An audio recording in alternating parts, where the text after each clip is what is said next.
नमस्कार मित्रों।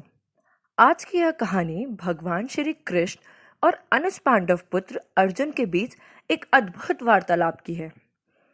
एक बार की बात है, भगवान श्री कृष्ण और अनुज पांडव पुत्र अर्जुन कहीं जा रहे थे। रास्ते में अर्जुन ने भगवान से पूछा, हे प्रभु, मेरे मन में एक जिज्ञासा है, आज्ञा हो तो क्या मैं पूछूं? तभी भगवान ने कहा, अर्जुन, तुम मुझसे बिना किसी हिचक के कुछ भी पूछ सकते हो।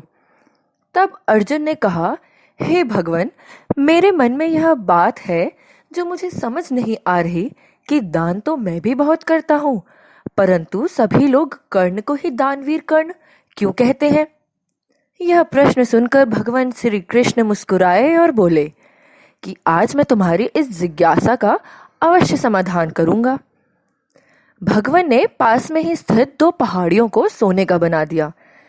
इसके बाद त्रिलोकीनाथ ने अर्जुन से कहा, हे अर्जुन, इन दोनों सोने की पहाड़ियों को तुम आसपास के गांव वालों में बांट दो। यह सुनते ही अर्जुन ने भगवान की आज्ञा का पालन करते हुए गांव वालों को वहां इकट्ठा किया। उन्हें कहा गया कि वे पंक्ति बनाकर खड़े हो जाएं। इसके बाद अर्जुन ने सोने की पहाड़ियों को खोदना शुरू किया और अपने अनुसार लोगों को सोना बांटना शुरू कर दिया। कुछ ही समय उपरांत वहां के गांव वालों ने अर्जुन की खूब जय जयकार लगानी शुरू कर दी। ऐसा करते करते अर्जुन सोने की पहाड़ी से सोना तोड़ते गए और लोगों में बांटते गए। कुछ ही समय उपरांत लोग दोबारा पंक्ति में आकर खड़े होने लगे। यह कार्य लगातार 2 दिन और 2 रात तक चलता रहा। इसी बीच अर्जुन को अपने दानवीर होने पर अहंकार आ गया। कुछ समय उपरांत अर्जुन काफी थक चुके थे। वे भगवान श्री कृष्ण के पास गए और उनसे कहा, हे भगवान, हे मधुसूदन, मैं काफी थक चुका हूं, अब मुझसे ये काम और नहीं हो पाएगा, मुझे विश्राम की आज्ञा दीजिए। मधुसूदन मुस्कुराते हुए कहते हैं, ठीक है अर्जुन, अब तुम विश्राम करो। और उन्होंने कर्ण को बुला लिया। जैसे ही उन्होंने कर्ण को बुलाया, उन्होंने कर्ण को बताया कि हे कर्ण, इन दोनों पहाड़ियों का सोना आप गांव वालों में बांट दीजिए। कर्ण ने तुरंत ही भगवान की आज्ञा का पालन करते हुए वह कार्य करने के लिए निकल गए। उन्होंने गांव वालों को बुलाया और उनसे कहा, हे गांव वालों, यह सोना आप लोगों का ही है। जिसको जितनी आवश्यकता हो उतना सोना यहाँ से ले जाइए। ऐसा कहकर दानवीर कर्ण वहां से चले गए।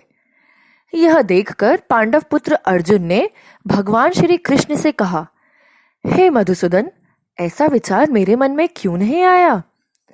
तभी त्रिलोकीनाथ ने अर्जुन से कहा, हे अर्जुन, तुम्हें सोने से मोह हो गया था।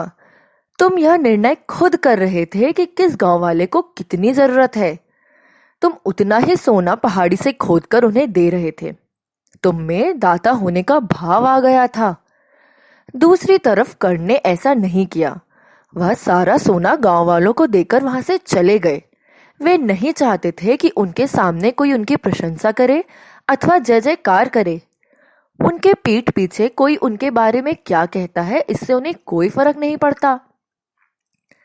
यह उस व्यक्ति की निशानी होती है जिसे आत्मज्ञान हासिल हो चुका है। इस तरह भगवान श्री कृष्ण ने खूबसूरत तरीके से पांडव पुत्र अर्जुन के प्रश्न का उत्तर दिया। इस कहानी से हमें यह सार मिलता है कि दान देने के बदले में धन्यवाद या बधाई की उम्मीद नहीं करना चाहिए। ऐसे में वह एक सौदा कहलाता है। यदि हम किसी को कुछ दान या सहयोग करना चाहते हैं तो हमें यह बिना किसी उम्मीद या आशा के करना चाहिए, ताकि यह हमारा सत्कर्म हो, ना कि हमारा अहंकार। धन्यवाद। ऐसी ही ज्ञानवर्धक कहानी सुनने के लिए हमारे चैनल को सब्सक्राइब एवं शेयर करें। धन्यवाद।